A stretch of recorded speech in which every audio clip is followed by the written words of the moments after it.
အားလုံးပဲမင်္ဂလာပါကိုဒီတော့ lesson 4နေဖြစ်တယ်ပါတယ်အခုဒီ lesson 4မှာဆိုရင်ကိုဒီ machine learning life cycle ကိုဒီကရှင်းပြပါရဖြစ်ပါတယ်ပြီးတော့ဗောနော်ဒီရတော့ကို machine learning life cycle မှာ AWS service တွေဘယ်လိုသုံးမလဲဗောနော်အဓိကဒီဟာကိုဒီမှာဒီ machine learning operation ကဘယ်လိုလုပ်မလဲဆိုတာနားလည်မှာဖြစ်ပါဗောနော် machine learning operation ဆိုပြီးတော့ကိုတကယ်နိုင်ငံတိုင်းမှာဆိုရင်ထပ်ပြီးအထုတ်ခေါ်တဲ့ MLOps engineering ဆိုပြီးလေဆိုကိုတော့ဒါ introduction ပေါ့ဒါ machine learning development cycle တော့ရaprès machine learning development cycle machine learning development cycle မှာကိုတို့ကဒီမှာပေါ့နော်ဘယ်နှစ်ချက်ရှိတယ်1 2 3 4 5 6ခွန်ပေါ့နော်အဲ့မှာကိုတော့ machine learning ဆိုတာ machine learning cycle တကယ်လို့တော့သူက developing stage ကနေစပြီးတော့အဆုံးဒီ machine learning model တွေကို maintain နေပြီပေါ့နော်အဲ့ဆိုပထမဆုံးစီကိုတို့ပါစဉ်းစားမလဲဆို business goal identification ကွာအဲ့ရပထမဆုံးဘာလို့ဆိုအဲ့ပထမဆုံးကကိုရဲ့ပေါ့နော်ကိုဒီ model ကိုဘာလို့လုပ်မှာလဲကုမ္ပဏီရဲ့ပြဿနာကဘာလဲအဲ့ပြဿနာကဘာဖြစ်တဲ့အတွက်ဘယ်လိုဖြေရှင်းဘာကိုဖြေရှင်းနေတာလဲပေါ့နော်အဲ့တော့ဖြေရှင်းတဲ့အချိန်မှာကိုတို့က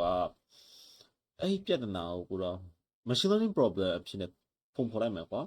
ဥပမာဆိုကိုပြောမယ်ကုမ္ပဏီရဲ့ရောင်းအားကျနေရကိုဖြည့်ရှင်းမှုတော့မဟုတ်သုံးဆွဲသူတွေဝန်ဆောင်မှုဖြစ်တော့တော့ရှော့ချဖို့ဆိုတော့အဲ့လို CEO အဲ့လိုပေါ့နော်စီးပွားရေးပြဿနာတစ်ခုရှိမယ်ကွာအဲ့ဟာကိုတကယ်လို့ကိုတို့ကသုံးဆွဲသူတွေမထုံတော့အောင်လုပ်ချင်နေဆိုရည်မှန်းချက်ကိုဒီပေါ့နော်လာမယ့်3လအတွင်း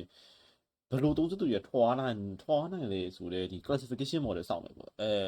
ဟိုကိုခွဲခြားပေးမယ့် model တစ်ခုစောင့်မယ်ပေါ့အဲ့လိုဆို model တစ်ခုစောင့်အဲ့ဆို model machine learning problem တစ်ခုဖြစ်သွားတယ်အဲ့ဒီ machine learning problem ဖြစ်သွားပြီ machine learning problem ဖြစ်သွားတယ်မြတ်ကိုအစားဆုံးကိုပြောထားတယ် model မလုပ်ကို data ဆိုတာအရေးကြီးတယ်အဲ့လို data ဆိုတာအရေးကြီးရဲ့အတွက်ကိုတို့က data processing လုပ်ရမယ်ဆို data collection ပေါ့နော် data collection data processing feature engineering ပေါ့နော်data ဆို collect မယ်ပြီးရင် data တွေကို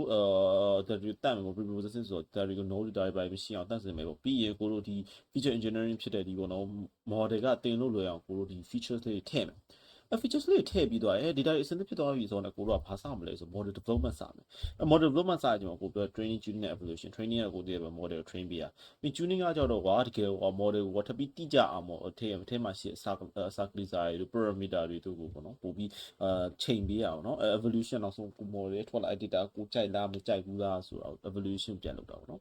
ကိုကကြိုက်သွားပြီဆိုရင်စမ်းသပ်အောင်သွားပြီဆိုကိုက model deployment လုပ်တော့မယ်ဒီ real world မှာ deployment လုပ်တော့မယ် deployment လုပ်တဲ့အချိန်ကျရင်ကိုတို့ကဒီပေါ့နော်ဒီ inference နဲ့ prediction ပေါ့နော်အဓိကကိုတို့ကဒီ model ကို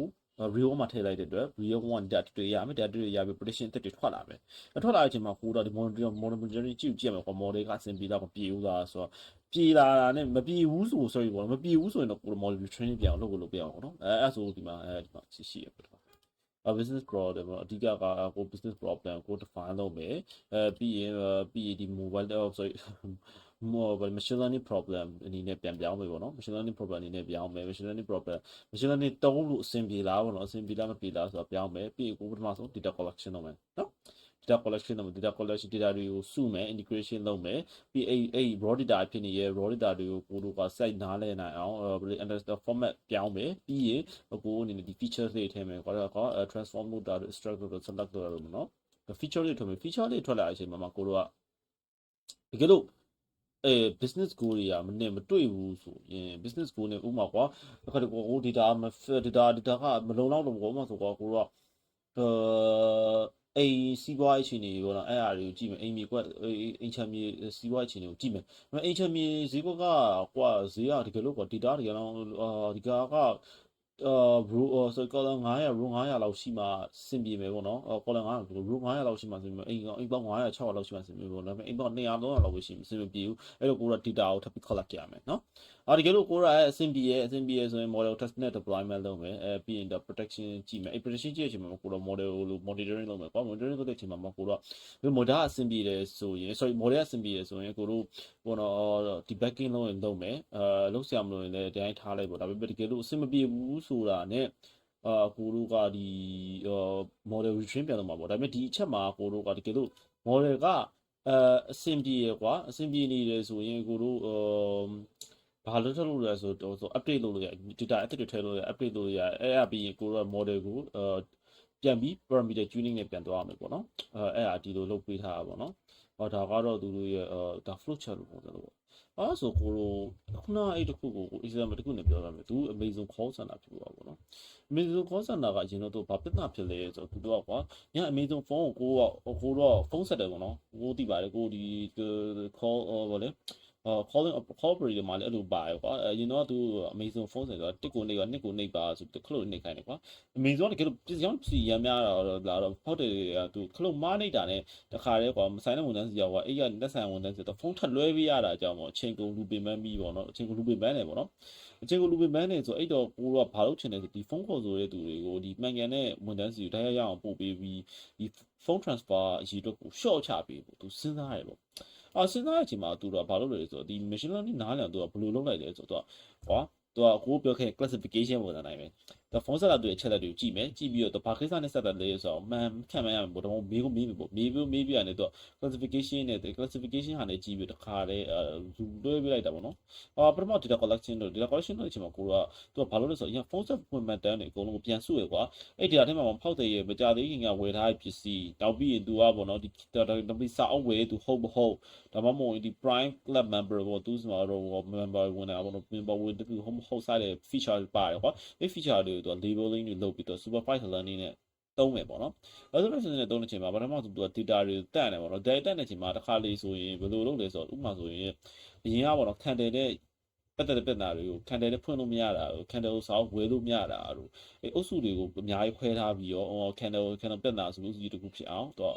label တခုတက်လိုက်တယ်label တခုဖြတ်အောင်ပြုလိုက်တယ်အဲ့ label လုပ်လိုက်တာနဲ့အများပေါ့ကိုကဘယ်လိုဖြစ်လဲဆိုတော့ data တွေပုံပြပေါ်လိုက်တဲ့ခါမှာအဲ့ပြဿနာနဲ့ပတ်သက်ပြီးတော့သူကပြောတော့ဘယ်ပြဿနာကဘယ်လောက်ရခိုင်တော့ဥမာဆိုသူကပြန်အန်းငွေ30ရခိုင်တော့ကျင်းတော့ပြဿနာ40ရခိုင်တော့ဆိုရင်စသရှိတဲ့ဖြစ်တော့ဘောနော်တော် user ရဲ့ဟာကိုကြည့်ပြီး user history ကိုကြည့်ပြီးတော့ phone ကိုပြန်ပြီး level ပြပါတော့အဲ့တော့အဲ့အချိန်မှာပို့တော့ဘယ်လိုလဲဆိုတော့ data ခွဲတယ်ကွာ data ခွဲတဲ့အချိန်မှာကွာ data တွေစစ်ဖြစ်ပြီဆိုရင်လည်းသူကတခါတည်းကျွေးလို့မရဘူးဆိုတော့တခါတည်းလုတ်လိုက်ရင်တခါတည်း train လုပ်လိုက်တော့ဒီတော့အများကြီးဖောင်းပွားပြီအခု overfitting ဖြစ်သွားမှာကွာအဲ့တော့ overfitting ဖြစ်သွားရင်စမျိုးတွေတော့လွတ်ချက်လို့ပဲဖြစ်သွားမှာကွာကိုကဘာလာဘာမမေးဆိုရင်မရတော့လေအဲ့တော့သူကပထမဆုံးဘာလို့ဆို training set ကို 80% ထားတယ် set တစ်ခုလုံး data sheet တစ်ခုလုံးမှာ70% ကို training set ထားတယ်ပြီး10%ကိုကြတော့သူက validation set ဆိုတော့ကိုနေလေကွာဒီဘယ်လိုပြောမလဲ main test မလာခင်ကွာကို tutorial ဖြေဆိုတော့အဲ့လို test set ထားလိုက်တယ်နောက်ဆုံးတော့ test set ဒီ main test set ပုံစံထားလိုက်တယ်ပေါ့နော်တခါမှ memory data နဲ့အဲ့လိုထားပြီးသူက train တယ်ကွာနောက်ဆုံးသူက model evolution ကိုကြည့်မယ်model evolution ကြည့်ရင် model evolution တွေတော့ကိုအဖြစ်ပုံမှန်ညှိရကွာသူကတကယ်လို့ပေါ့နော်သူမှာဥမာကိုဥစ္စာတစ်ခုပြောပြမယ်တစ်ခုက hyperparameter optimization ပေါ့နော် hyperparameter optimization တော့ဘယ်လိုလုပ်လဲဆိုတော့ကွာတကယ်လို့ကိုက model ကပေါ့နော်လောက်တာအရန်မြတ်နေလားစာတင်ကြလည်းရမ်းမြန်နေတာအရန်နေနေလားဆိုတော့အန်ကိုက်ဖြစ်အောင်လိုက်ချိန်ပေးရတာကွာအဲ့လိုပုံစံလေးနောက်တစ်ခုကကျ feature engineering ဆိုတော့ကိုကနာပြောခဲ့တယ်ဒီတော့နောက်ဆုံးဝယ်ထားပစ္စည်းကနေဘာလဲဆိုပြီးတော့မေးခွန်းကနေဒဇင်ပေါ့မေးခွန်းတွေမေးထားမှာကွာမေးခွန်းတွေမေးပြီးတော့ဒဇင်ပြီးတော့ model ကိုပို့ပြီးအဆင်ပြေရဲ့ဒ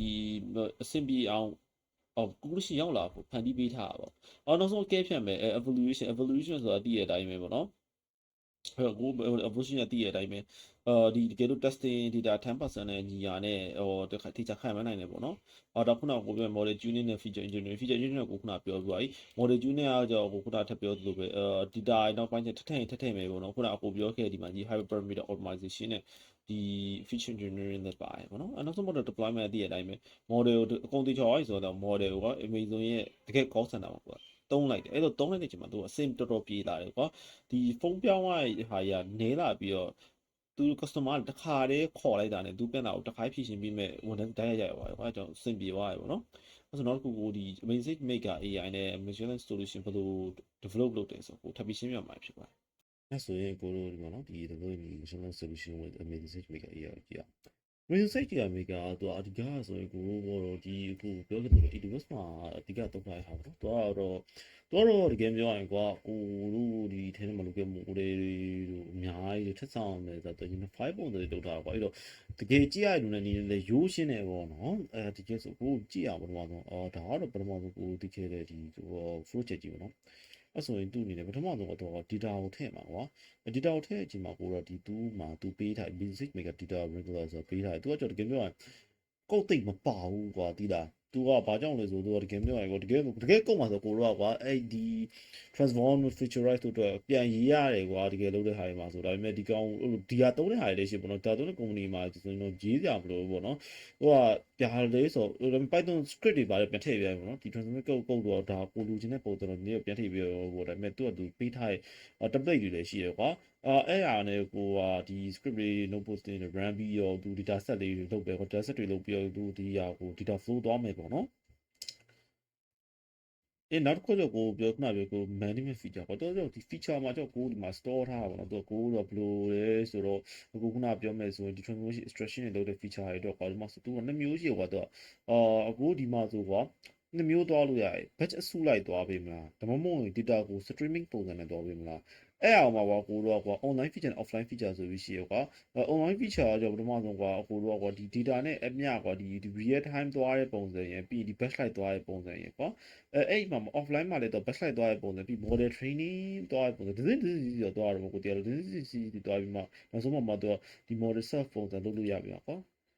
အဲ့တော့ပထမဆုံးကို modern evolution အဓိကကဒီ SageMaker AI ဆိုရင်သူကဒီ training job ပုံစံလေး feature လေးပေးထားတယ်တော့ဒီ model တွေ deploy တွေ train လုပ်လို့တော့အထက် set up ကိုပြောပြီးသားလို့ပဲပေါ့နော်ဒီ algorithm တွေတစ်ခါ build နေပါတယ်တော့ကို algorithm တွေစောက်လဲရတယ်ပေါ့နော်ဒီကတကယ်တော့ low code no code ဆိုတော့ကိုတည်းတိုင်ကကိုသိရေးစရာမလိုတဲ့ဟာတွေပေါ့နော် model evolution မှာဆိုတော့ the SageMaker experiment ဆိုပြီးတက်ရှိသေးတယ် SageMaker experiment ဆိုပြီးရှိရဲ့အချိန်မှာကိုတို့ကကွာဒီကံကွာသူကရှိနေ data တွေ algorithm parameter တွေကိုပေါင်းပြီးကွာဒီ algorithm စင်ပြေလားမပြေလားဆိုတာပေါ့နော်ဒီ loss training loss data တို့ average loss data ဆို accuracy ရရှိတာတို့ပေါ့နော်အဲ့ဒါတွေကြည့်ပြီးတော့ကွာသူတခါလေးလုပ်ပေးလိုက်တာကွာတကယ် model training တော့ကွာအဲ့လိုနည်းနည်းအဲ့တပူခတ်တယ်ပေါ့နော်ဘာခက်လဲဆိုကွာ data အဆုံးသွားပြီး website မှာပဲဖြစ်ဒါမှမဟုတ်ရင်ပေါ့နော်အဲ့ model တခုကိုလုပ်ထားတဲ့ model တခုအဲ့ထဲမှာပဲထည့်ပေးပြီးတော့ကို train ရတာဖြစ်ပေါ့နော်ကြားကြတယ်ရဲ့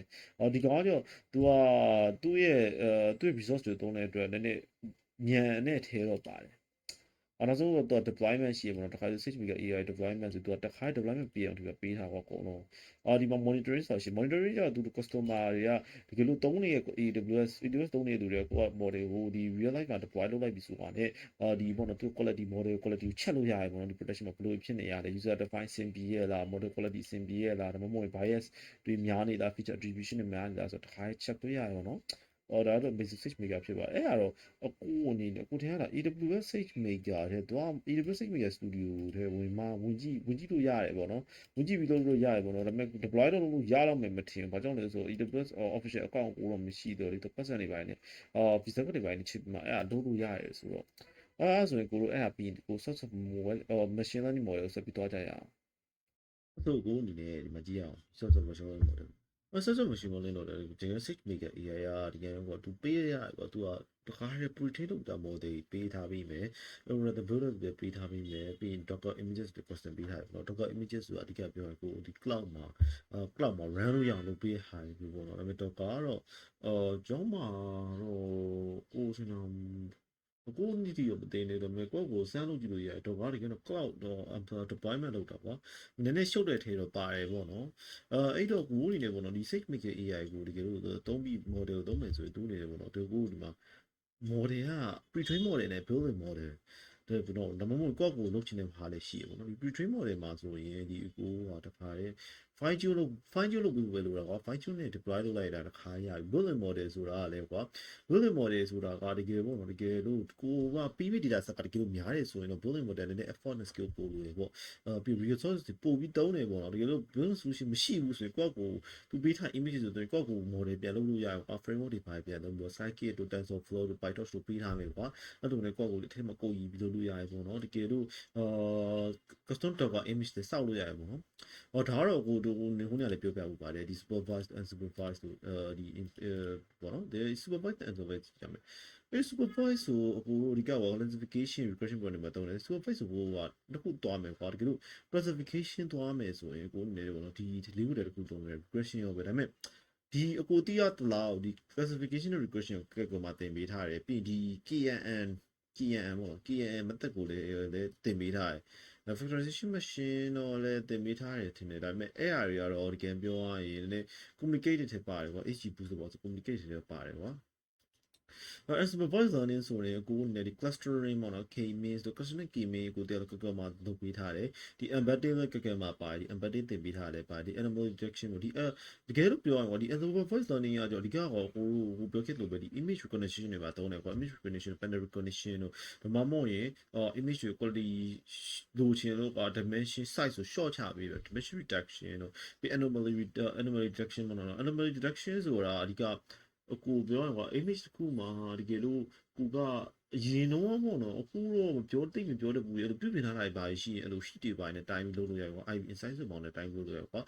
ဒီ military detection ဒီ PCA အဲ့ PCA ကအခုအထင်တွတ်တာတော့မဟုတ်ကိုရေးတာတော့ကဲမှာပါလောက်တယ်ဒီ embedded သက်ပါတယ်နောက်တစ်ခုကြည့်ရအောင်နောက်တစ်ခုက image processor image ကိုသုံးတာပေါ့နော်ဒါ classification obfuscation ဒါရတိပါတယ်ဒါရတကယ်ဆို CCTV မှာလည်းရှိရကွာဒီ image ကို classify လုပ်တာဥပမာဆိုရင်ကိုတို့ဘယ်လို model တစ်ခု train လုပ်လွယ်လဲဆိုတော့ဥပမာဆိုကွာဒီဘောနော်ဒီလူတွေကတက်စီဘယ်လောက်သုံးလဲဆိုတာကိုရန်ကုန်ဥမာဆိုစူးလေလန်းလောက်မှာစူးလေလန်းရင်တော့နောက်တလန်းလန်းပေါ့နော်လူလမ်းကျက်တဲ့နေရာတွေမှာကြည့်ပြီးတော့ဒီပေါ့နော်တက်စီတနေ့ဘယ်လောက်ဖြတ်လဲဆိုတာကြည်ရင်းနေပေါ့နော်လူတွေတက်စီဘယ်လောက်သုံးလဲဆိုတာအဲ့ဒါကိုကြည့်လို့ရအဲ့လိုတခု model တခု set up ပြီးတော့လုပ်လို့ရတယ်ပေါ့နော်အဲ့ကြ video image တွေတော့မြဲတော့ကိုထား video image ပေါ်1000လောက်ရှိတာနဲ့စပြီး train လို့ရပြီပေါ့နော်အဲ့လိုဆိုရင်ကောင်းတယ်ပေါ့ဒါပေမဲ့ image 1000လေးရပါတယ်1000တော့မဟုတ်ဘူး1100လို့960လို့လည်းလောက်ဆို data စပြီး train လို့ရပြီဒါ image classification object detection တို့ပြီး semantic segmentation semantic segmentation အဓိကဒီကောင်က neural network တွေပြန်သုံးလို့ရအောင်ပြီးလို့ရတယ်ကွာနောက်ဒါ time series တို့ဒါ AI system တွေမှာသုံးတာပေါ့နော်ဒါ text analysis တို့ကိုဒီအတိုင်းပဲပေါ့ဒီ ChatGPT တို့ပေါ့ text analysis သုံးလို့ရတယ်။ machine training machine translation တို့ဒီနှစ်ကောင်ကောင်းတယ်ဒီနှစ်ကောင်ကလေဒီနှစ်ကောင်တည်တယ် text classification work vector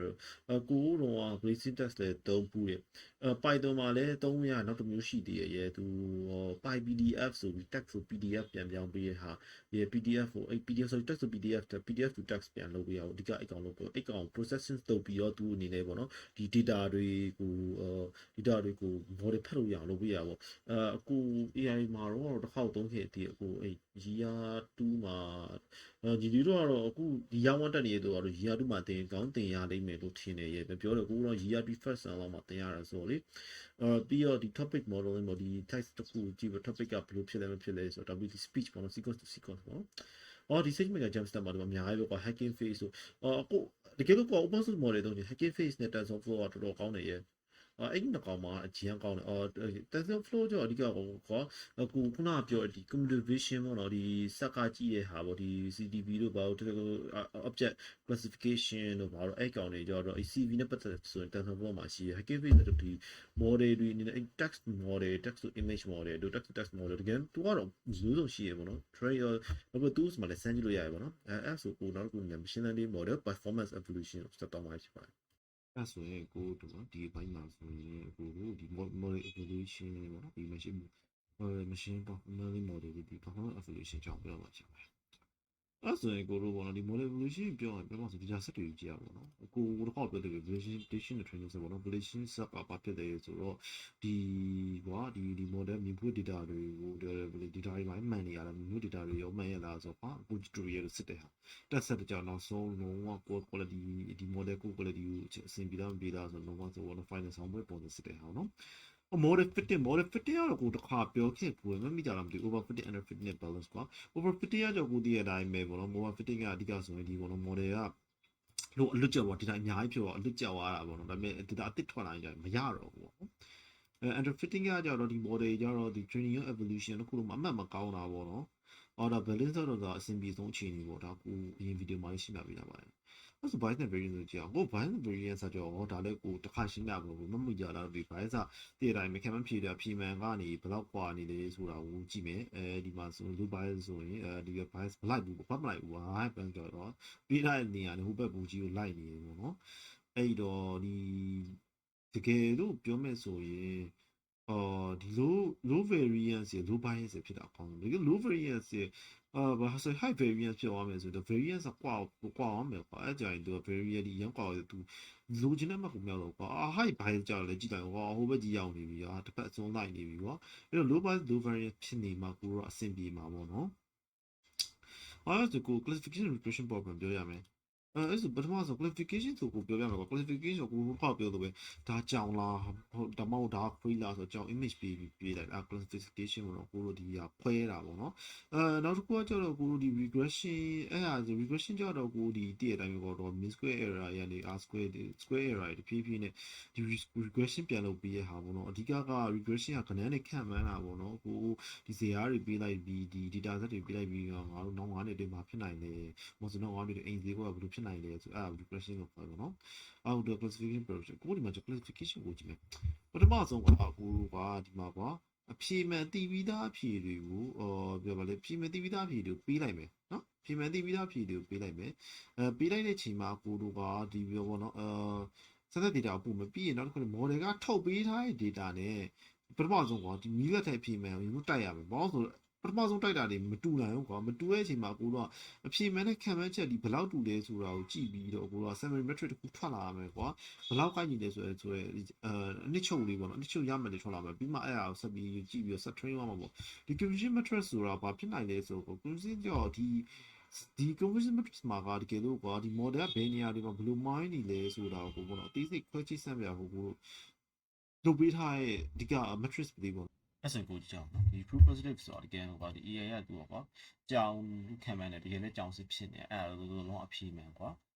true negative ကကျတော့ AI ရဲ့အကြောင်းမဟုတ်လို့ခံမှန်းတယ်တကယ်လည်းအကြောင်းမဟုတ်ဘူးအဲ့အဖြေမှန်တယ် true ဖြစ်တော့ဖြေမှန်တယ်ပေါ့နော် false positive ကကျတော့တကယ်ဟောတော့ဘယ်လိုပြောမလဲဆိုတော့ AI ရဲ့အကြောင်းလို့ခံမှန်းတယ်ဒါပေမဲ့တကယ်တမ်းကခွေးပုံဖြစ်နေတာပေါ့နော်သူကမဟုတ်တာဟုတ်တယ်သူမှားပြီးဆွဆွဲရပေါ့နောက်တစ်ခုကကျတော့ false negative ကကျတော့ AI ရဲ့အကြောင်းမဟုတ်ဘူးလို့ခံမှန်းတယ်ဒါပေမဲ့တကယ်ကအကြောင်းဖြစ်နေတာပေါ့နော်အဲ့တော့ဟုတ်နေအောင်မဟုတ်ဘူးလို့ညင်းပယ်ရပါတော့အဲ့ဒါကိုတကယ်လို့တွက်ရင်ကိုတော့ဒီခုကိုခြေခံပြီးတော့ရမတွက်ရတော့ကွာမှကြည့်လိုက်true positive plus true negative by true positive plus true negative plus false positive false negative အဲ့ဟာကိုတွက်ပြီးကိုတော့ calculation ထုတ်ရတာပေါ့နော် calculation ထုတ်ပြီးကို accuracy ရဲ့ calculation ပေါ့နော်ဒီ accuracy ကတကယ်ပြောရရင် classification problem တွေမှာတော့သုံးတယ်ဒါပေမဲ့ limitation ရှိရပေါ့နော်အားနည်းချက်ကဘယ်လိုလဲဆိုတော့ data မျှရတယ်မမျှတဲ့အခါကျတော့ခက်မယ်ဘာလို့ဆိုဥပမာဆိုကြောင်69ပေါ့နော်ခွေးပုံတပုံပဲပါတဲ့အခါကျရင်ကိုတို့က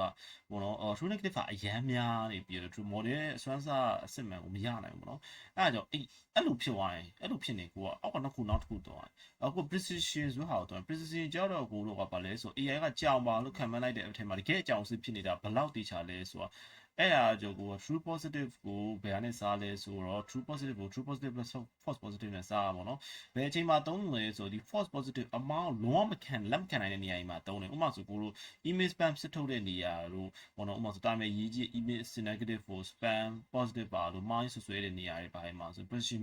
အဲ့ဒါကြရင်ကွာမောင်းကအဲ့အရန်တက်လာတက်သွားတယ်အဲ့တော့အဲ့လိုနေရာမှာကိုတို့ accuracy မို့လိုရယ် precision တေချာမှုတွေလိုတယ်အဲ့ဒါကြောင့်မြင်ပါဖို့လို့တော့ precision နီးနဲ့တွက်တယ်ပေါ့နော်နောက်တစ်ခု recall sensitivity ကြောတော့ကွာတကယ်ကြောင်အစစ်တွေထဲအားလုံးထဲက AI ထဲက AI ကဘေးကြောင်ဆိုဖြစ်ကြောင်မဖြစ်ကြောင်ကိုဘယ်တော့ရှောက်ဖွင့်နိုင်တယ်ဆိုတာပေါ့နော်သူ့ formula ကြတော့ကိုတို့က recall formula TB by TB plus FM ပေါ့တော့ဘယ်ချိန်မှာသုံးလဲဆိုကိုတို့က false negative အမောင်းလုံးဝလက်မခံနိုင်နေရာမှာသုံးတယ်ကွာဥပမာဆိုကွာကင်ဆာယောဂရှာဖွေတဲ့နေရာမှာတကယ်ကင်ဆာရှိနေတဲ့သူကိုပေါ့နော်ယောဂမရှိပါဘူးလို့ညင်းလို့မရဘူးလေညင်းတာပြက်တာတက်ပြီးပြက်တာတက်တဲ့ချိန်မှာလူရဲ့အသက်အန္တရာယ်ရှိနေတယ်ကွာအဲကြောင့်ကိုတို့ကအနေနဲ့တန်တရားရှိတဲ့ယောဂရှိနိုင်တယ်လို့ရှာဖွေထုတ်ပေးနိုင်တဲ့ဒီ recall ပေါ့နော် recall system လိုအပ်တယ်ပေါ့နော် recall လိုမျိုးလိုအပ်တယ်နောက်တော့ EUR ကိုရှိတယ် EUR ဆိုတော့ဘာလဲဆိုတော့ပေါ့နော်ဒီ model ကိုတော့တက်မချက်ကန့်တ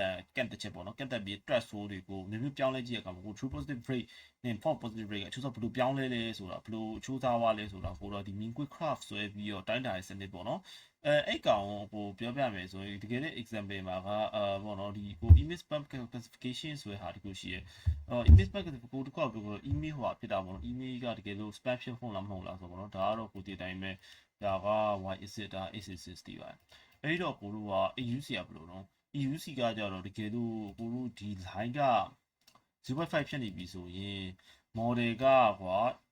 50-50ဖြစ်တယ်ကွာတခါလေ random guess ဖြစ်နေတယ်အဲ့ချိန်တာလုံးဝအဲ့ချိန်တာမကောင်းတကယ်လို့ trade off point ကဒီလိုလေးဖြစ်နေကောက်နေ0.687လောက်တိရောက်နေဆိုအဆင်ပြေပေါ့ဆို balance ကိုရှိရကွာတကယ်လို့ကိုကလေးပါလေကိုကဒီ operation point ကိုပို့ပြီးကောင်းအောင်ထပ်လုပ်ပြီးလို့တော့ရတယ်ပေါ့နော်ဒါပေမဲ့ trade off ကတော်တော်ကောင်းနေပြီကွာတကယ်လို့ဒီ trade off point ဒီ perfect ဖြစ်သွားပြီဆိုရင်တော့ဟာဒါအဆင်ပြေသွားတယ်ဒါကတော့လုံးဝပဲ ဒီ web ကိုရောက်နေပြီဆိုရင်တော့လောအဆင်ပြေပါတယ်ဘာကြောင့်လဲဆိုတော့ကိုရိုးအနေနဲ့ဒီလောက်ရောက်မှ email classification လိုတယ်တကယ်ဆိုတော်တော်များများဆိုရင်တော့ 0.89 ကျော်မသိလို့ကြောက်90ကျော်မှရောက်ကြိုက်ကိုကြိုက်တဲ့လူရှိရတယ်ဘာကြောင့်လဲဆိုတော့အဲ့လို email classification တော့ဘာလို့ဆိုအရင်ရေးကြီးရတယ်ကိုမှားဝိုင်းကိုကြောင့်ဟာဒီရဲ့ပန်းရောက်ထားရောက်သွားရေဆိုပြန်လာတက်လာရင်ဟာကိုကုမ္ပဏီကနစ်နာသွားမှာလေကိုလုံးခေကုမ္ပဏီနစ်နာသွားမှာအဲ့တော့ဒါကအရင်ကြီးကြည့်ပါနော်ကိုပြီး regression browser product ဒါကတော့ကိုဒီထဲမှာတင်ရမစကန်ရတဲ့ရဟာဒါတင်ပြောပါပြီဒါ mean square error ဆိုတာသိရတယ်ဒီကတည်းကအတိုင်းပဲကိုဒါ regression ကိုတွက်တာပေါ့နော် regression ကိုတွက်တဲ့ mean square error ကိုတည်းတဲ့အတိုင်းပဲequation ကတော့ကိုတို့ဒါကတော်တော်များများသိမှာပါတော်တော်များဆိုတော့ fancy ရတော့မသိဘူးခုနစကန်ရတဲ့ရလားအဲ့ရရောသိရလောက်ပြီတဲ့ဒီတော့ကျွန်တော်ကိုတည်းတဲ့အတိုင်းပဲကွာဒီကဒီ comment ထားအဖြစ်တကယ်အဖြစ်ကိုကအဲ့ထက်ကွာချက်ကိုရှာချင်တာကွာအဲ့တော့အကိုတို့ကအဲ့ကွာချက်ကိုရှာဖို့အတွက်ဒီအပေါင်းလက္ခဏာပြောင်းအောင်အဲ့ကွာချက်ကိုအနေနဲ့ဒီပေါ့နော်ဒီ square တင်လိုက်တယ် square တင်ပြီးတော့အဲ့အရာတွေအကုန်လုံးပေါင်းမယ် square တင်ထားတာအကုန်လုံးပေါင်းမယ်ပြီးရတယ်အရေးအတွက်နဲ့စားပြီးတော့တခါတည်းဟိုပြန်ပြန် average လိုက်တာပေါ့နော်ကိုဒီမှာကျ mean square error ကနေလေ model ရဲ့ prediction ပူအားကောင်းနေပေါ့နော်ပြီးတော့ day လို့လေပေါ့နော် r square ကကြတော့တကယ်ပြောရရင် r square ကလည်း linear regression မှာသုံးတာပဲဒါလည်းကိုကျောင်းမှာတင်တယ်စကိန်းရတဲ့ရမှာ linear regression ဆိုထပ်တင်တယ်ဒါပေမဲ့ r square ကို r square လို့တင်လာမှာပါ equation နဲ့ထပ်ပေးထားလိမ့်မယ်ကိုကျောင်းမှာပို့ပြီးတော့သူရောပို့ပြီး precision ကြရပါတော့တကယ်ဆိုရင်ကိုတို့ကဘယ်လိုလဲဆိုဒီ model ကပေါ့နော်သူကဘယ်လိုဆို variance တွေကဘယ်လောက်ထိလွှမ်းခြုံနေလဲဆိုတာကိုအဓိကတိုင်းတာကွာတကယ်လို့ကိုတို့တွက်ရင်ပေါ့နော်သူကလေတွက်ရင်ပေါ့သူက3ညရဲ့တိတ်တွင်းရှိတယ်အဲ့ရာခိုင်နှုန်းနဲ့ percentage နဲ့နစ်စင်တယ်ပေါ့နော်တကယ်လို့သူကအဓိက r square တွက်လာလို့အဖြေကဒီရမကတက်တဲ့ဒီပိုလီတွေ model ကဒီတိုင်းနဲ့အကောင်းဆုံးကိုက်ညီလို့ fitness ရှိတယ်ပေါ့နော်ဒီ business metrics တာကြောင့်ကိုတည်တဲ့အတိုင်းပဲဒါ KPI တွေပေါ့ machine learning model ကတကယ်ပြောရရင်percentage မြင့်နေတယ်ဒီဘာဒီတိုင်းအောင်မြင်ပြီလို့ပြောလို့မရဘူးဒီကကုမ္ပဏီရဲ့ရည်ရွယ်ချက်တွေပေါ့နော်ခုကဘာကြောင့်ဒီကောက်ကိုပထမ business goal identification business goal ဒါကသူကဖြည့်နိုင်လား KPI ပေါ့နော် key performance indicator KPI ဆိုအမြဲတွေ့ရမှာ KPI ဆိုတဲ့စကားလုံးတွေဒီ ID တန်းပါတယ်ပေါ့တခြားတန်းတွေမှာလည်းတုံးတယ်ပေါ့နော်တကယ်လို့ဥပမာဆိုအယောင်တက်ဖို့ consider short ချဖို့ဒီ port တွေထပ်လာနိုင်အောင်ထိန်းထားဖို့ပေါ့နော်အဲ့လိုဒီ model ကပေါ့နော်ဒီထဲသူက model ကလုံးနိုင်မှာအကိုတို့အနေနဲ့ပေါ့နော်ဒီသူ့ model အဆင့်ပြေဆိုတော့ဟိုဆိုတာဖြစ်မှာပေါ့နော်ဒီလို model ကိုစမ်းဆောင်ကိုစီးပွားရေးနဲ့ဘယ်လိုချိတ်ဆက်မလဲဆိုတော့တကယ်ပေါ့ပထမတစ်ခုကကိုကဒီအမားကိုလက်ခံနိုင်တယ်ပေါ့နော်ဒီလုပ်ငန်းသွားပုံမူတည်ပြီးအမားရဲ့တပုံမတူဘူးပေါ့ဥပမာဆိုကိုစက်ရုံမှာဆိုစက်ပြတ်မယ် AI က positive ပေးလိုက်ရင်စက်ကိုအလကားရက်လိုက်ရပြီပြည်စည်းတွေဟာတာဖြစ်သွားနိုင်မှာပေါ့အဲအကြောင်းကိုစီးပွားရေးရဒီ precision recall model က recall စံတော့ကောင်းလားဆိုရွေးရမယ်ပေါ့နောက်တော့ cost function ပေါ့နော် AI ကကိုတကယ်လို့ခံမှန်းအောင်မှန်ခံမှန်းနိုင်ရင်ဘယ်လောက်မြတ်သွားမလဲတပုတ်ဘယ်လောက်ရှုံးအောင်လဲဆိုဝေကြီးတန်ကုန်တွက်ချက်ပြီး model ကိုစီးပွားရေးတွက်ချေကိုင်အောင်ကျွန်းတော့မယ်ဥပမာဆိုအကိုအနေနဲ့အခုပြောရမယ်တချို့ဟာလေးဆိုရင်ဘယ်လောက်မှမဖြစ်ဘူးဥပမာဆိုတချို့ဟာဆို customer လေးပဲရှုံးသွားအောင် customer လေးပဲရှုံးသွားဆိုပေမဲ့အဲ့ customer ရှုံးသွားရဲ့ဘက်ကဘယ်လောက်ဖြစ်နိုင်လဲပေါ့နော်တချို့ကကြောအရင်ကြီးမရှုံးဘူးဆိုတော့50 60လောက်မှာဘာမှမဖြစ်ဘူးထားလို့ဒါပေမဲ့ဒါ customer တယောက်ကတကယ်လို့ဒါ customer တယောက်က investment လူတွေကိုကြောအဲ့လိုတို့ပြလို့မရဘူးလေဆိုရင်အဲ့လိုဆို model မရ model fine tuning လုပ်လို့ရမယ်80 90လောက်ထိတက်ကိုတက်ရမယ်ပေါ့အဲ့မှာကိုတော့ KPI ဘယ်လောက် model တို့က KPI ဘယ်လောက်ညံ့စလဲဆိုတော့တိမှာပေါ့နော်အဲ့ဆိုရင်ကိုနောက်ပြီး model deployment ကိုဆက်ပြီးပြောမှာဖြစ်ပါတယ် အဲ့ဆိုရင်ကိုဒီmodel deployment type ကြည့်အောင် model deployment type ဆိုတာကိုတည်တဲ့အတိုင်းပဲဒီ model ကနေ camera prediction တွေထုတ်ဖို့အတွက်ကိုတော့ model deploy လုပ်မှရမှာကိုကတကယ် prediction deploy လုပ်မယ် environment deploy လုပ်မယ်ဆိုရင်မျိုးရှိမယ်ပထမဆုံးမှာကို self hosted API ပေါ့နော်ဒီညီကကို company ကနေဝယ်ထားတဲ့ဒီ set တွေမှာပဲဖြစ်စေဒီမော cloud ပေါ် school တွေက cloud ပေါ်မှာသူကိုယ်တိုင်ဝယ်ထားတဲ့ virtual machine မှာဖြစ်စေလေတော့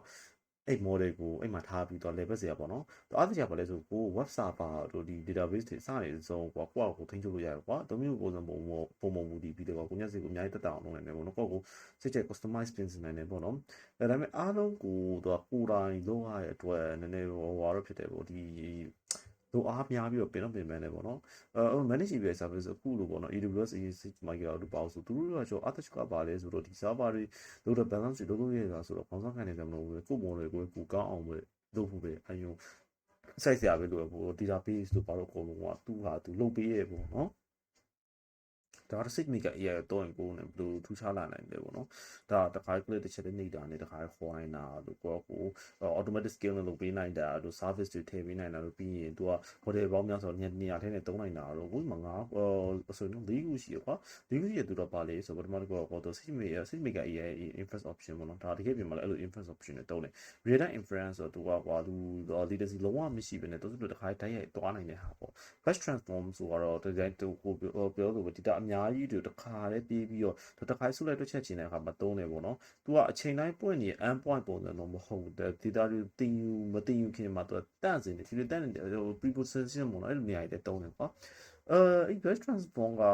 ဒါပေမဲ့ model တစ်ခုနဲ့တစ်ခုတော့ကွာပေါ့နော်အဓိက data set တွေကို bias remove noises bias လုပ်တဲ့အချိန်မှာတုံးချင်တာ train တဲ့နေရာမှာကျတော့ overfitting ဖြစ်သွားနေတဲ့အတွက်မတုံးဘူးရယ်နောက်တစ်ခုကကျတော့ဗာလဲ insecure inference ပေါ့နော်သူကကျတော့ data file user ဥမာအရန်ကြီးမားနေချင်ကြရင်တွက်ချက်ဖို့တော့မဟုတ်ကွာတွက်ချက်ဖို့အရန်အချိန်ယူရယ်ဆိုရင်သူကကွာ inference တစ်ခုချင်းစီထားပြီးတော့ကွာဒီအပိုင်းလေးကိုရင်းလို့ပြီးမှခဏ5မိနစ်10မိနစ်နာပြီးထပ်လုပ်အဲ့လိုလေးလုပ်ခိုင်းတာပေါ့နော် inference လုပ်ခိုင်းတယ်နောက်ကျ on demand service ကကျတော့ကွာ3မိနစ်တော့အချိန်တိုင်းမလားပဲတစ်ခါတည်းလာမှပေါ့သူတစ်ခါလေးရောက်လာအောင်လုပ်ပေးထား service ပေါ့နော်တကယ်သူက30လူမရှိ server ကို desktop လို့လာထားခိုင်းမယ်ပြီးမှသူကဒီလိုသုံးစတော့ပြန်သုံးလာတဲ့တခါစာပေါပြန်စခိုင်းမှာပဲပေါ့နော်ဒီကစာပေါလုံးဝmanage လုပ်စရာမလိုတဲ့ဟာတွေပေါ့နော်အဲ့ဒါဆိုဟိုပြီးတော့နောက်တစ်ခုအနေနဲ့ fundamental နောက်ဆုံးအနေနဲ့ fundamental concept of machine learning operation system ကိုပြောရမှာဖြစ်ပါတယ်အဲ့ဆိုကိုရင်းဆုံးကတော့ machine learning fundamental concept of machine learning operation ပေါ့အဲ့ဒါဆိုပထမဆုံး machine learning operation ကဘာလဲဆိုတော့ပြန်ပြပါ machine learning operation ဆိုတော့ကိုတည်တယ်မျိုးလေးပေါ့နော်ဒီ machine learning model တွေကိုရရှိဒီစောက်တာတို့ပြင်မှာသုံးပြအနေစားပြီးတော့ဒီပေါ့ end-to-end life cycle တွေကြည်တာတို့စာစိုးလုပ်ငန်းစဉ်တွေအကုန်လုံးတစ်ခုလုံးကိုချောင်းမအောင်ချိဆက်ပြီးရဲပေါ့နော်စနစ်ပေါ့နော်ကိုကတကယ်တော့ပြောရရင်ရောလူတွေရောဒီ technology ရောဒီ process တွေအကုန်လုံးပေါင်းစပ်ထားပေါ့နော်ကိုဒီ usual software တွေ user နေရာမှာတော့ dev ops နည်းစနစ်ပေါ့နော်ဒီ development operation နည်းစနစ်ကိုဒီပေါ့နော်ဒီ machine learning တွေပဲအတွက်ပြုပြင်ပြီးထပ်ပြီးတိုးချဲ့ပေးတာပေါ့နော်ဒီပုံစံမျိုးပေါ့နော်အဲ့ပုံစံမျိုးအခု dev ops ဆိုဟိုအတူဒီ software engineering မှာတော့သွားရတယ်ပေါ့နော် dev ops engineer တို့ပါလို့ရှိတယ် development operation system engineer အဲ့ဆိုဘာကြောင့် machine learning operation system ကိုတုံးလဲတော့ကြောက်ကွာတာမန်ကို software နဲ့မတူဘူးကွာ machine learning model ရတကယ်ပြောရင်ကို data ပြောင်းလဲပြီးအရန်ကိုကဲစတယ်ကွာဥပမာဆိုပထမနေ့မှာကောက်လုပ်နေတဲ့ model နောက်လာကြရင် data အသစ်တွေဝင်သွားပြီးတော့အဖြေလွဲသွားနိုင်တယ်ပေါ့နော်အဲ့အကြောင်း model ကိုတော့တစ်ခါရေးထားပြီးပြစ်ထားလို့မရဘူးကွာအများနဲ့စောင့်ကြည့်ပြီးလို့အဲ့ပြန်ပြင်နိုင်မဲ့ဒီ restraining machine learning operation system တွေလုပ်ရတယ်ပေါ့နော်ကို machine learning operation အဓိကရင်းချက်တွေပါလဲဆိုတော့ကိုတော့အဓိကကွာအဲ့ဒီ automation တွေကိုတုံးပြီးဒီ model တိစောက်တဲ့လုပ်ငန်းကိုမြန်ဆန်စေဖို့ရယ်ဒီ user ကောင်းမွန်စေဖို့ပေါ့နော်ဒီ testing တွေဒီ monitoring တွေဒီ အမားတွေကိုနေပွားစေဖို့ပြီးရင်ပေါ့နော်အဓိကကို operation ဆိုတည်တိုင်းဘောဆောင်ရှိရမယ်လို့ဘောဆောင်အားကောင်းစေဖို့ပေါ့နော်ဒီ design ဒီ engineer software engineer ဒီအကုန်လုံးပေါင်းမယ်ပေါ့နော်ပြီးရင်အဓိကကိုလိုပေါ့နော်ဒီ transparency နဲ့ transparency လို့ပါဘူး security တို့ကောင်းဖို့ပေါ့နော်အဓိကဒီ model governance စနစ်တွေတေချာတုံးပြီးတော့ကိုလိုပေါ့နော်ဒီသူ့ရဲ့ model ရဲ့ system မှာကိုလုံခြုံမှုတောင်းခံမှုတို့ဒါမြင်အားစားတင်နိုင်ပေးဖို့ပေါ့နော်ကိုလိုအဲ့တော့ machine learning operation ခုနဒီမှာပြောပြရပါတော့ဒီ productivity နော် productivity ရယ် reliability ဒီ machine learning operation system အဓိက productivity မြင့်တယ် benefit ကprobability တပူပြီးမြင့်တယ် reliability ပိုကောင်းလာတယ်ဘာကြောင့်လဲဆိုကို CI/CD practices တွေဝင်လာတယ် CI/CD practices ကဘာလဲဆိုတော့ညီမတို့ဖတ်လို့ရတယ်ဒီကပြောရရင်ကိုဒီ data တွေမှာလောက်တာတုံးတာပေါ့နော်နောက်တစ်ခု repeatability ကဘာလဲဆိုတော့အဓိကဒီ machine learning operation system မှာကိုအနေနဲ့ပေါ့နော်ဒီ machine ဒီ model ကဘလောက်ဘယ်လိုဒီ model တွေမှာပါတယ်ဒီပေါ့နော်ဒီ development life cycle တွေကိုဘယ်လောက် repeated ပြန်ဖြစ်ပြီးနိုင်လဲပေါ့နော်ဒီလိုဒီ model က train လို့ဒီဘယ်လို train လာလဲဘယ်လို upgrade လုပ်တာလဲဘယ်နေရာမှာအဲ့လိုဟာတွေဘယ်နေရာမှာထပ်ပြီးသုံးပြီးနိုင်လဲပေါ့နော်နောက်ပြီးတော့ auditability ကတော့အဓိကဒီ data တွေလို့ထွက်လာတဲ့ data တွေကမှန်လားမှားလားပေါ့နော်နောက်ပြီးရင်တကယ်လို့ဒီ data ကဒီ model ကဘယ်နားမှာ demonstrate ဖြစ်ထားလဲဘယ်နားမှာ deploy ထားလဲဆိုတော့ကိုဒီ input output တွေ versioning လုပ်ပြီးကြည့်လို့ရတယ်လေပေါ့နော် နောက်တစ်ခု data model quality ဒါအတိပါတယ်ဒီ machine learning operation system ကိုတည်ချလုံးနိုင်ကို data model နဲ့ဒီ data quality ပေါ့ဒီ model မှာထည့်လိုက် data quality တွေ model quality ကပိုပြီးဆင်းမြင့်လာနေတယ်ပေါ့နော်တကယ်လို့ audio CIC တက်ဒီမှာထပ်ပြီးရှင်းပြတာ sorry data မဟုတ်ဘူးကိုပြောပြရမယ်တကယ်လို့ key principle of machine learning operation ကိုကြည့်ရရင်ကိုကတော့ version control ရှိမယ်ဒါကလေ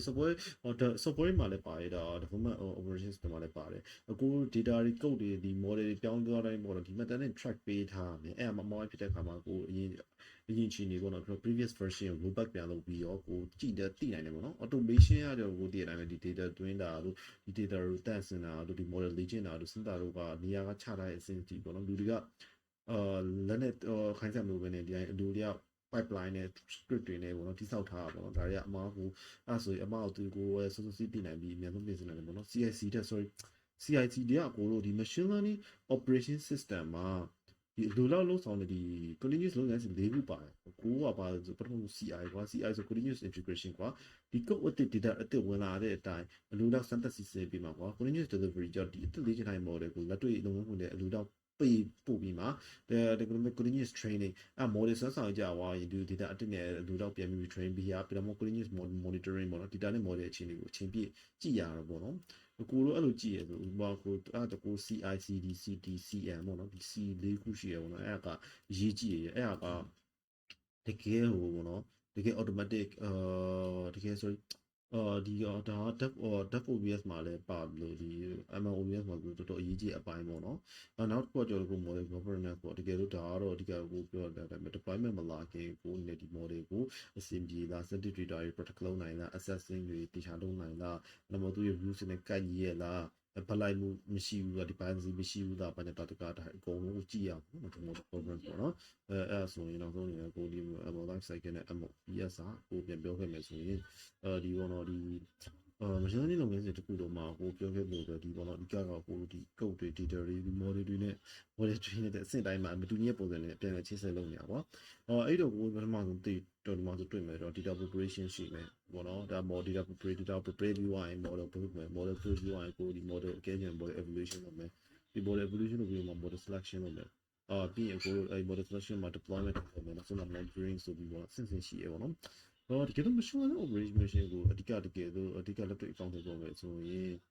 ဒီကလက်တွေ့ကောင်းတယ်ပေါ်မယ်ဆိုရင်ကိုအနေနဲ့ဒီ training pipeline တို့ဒီ deployment pipeline တို့ပေါ့နော်ဒီဒါတွေနဲ့လည်းတော့ဒါတွေတော့ရမယ်နော်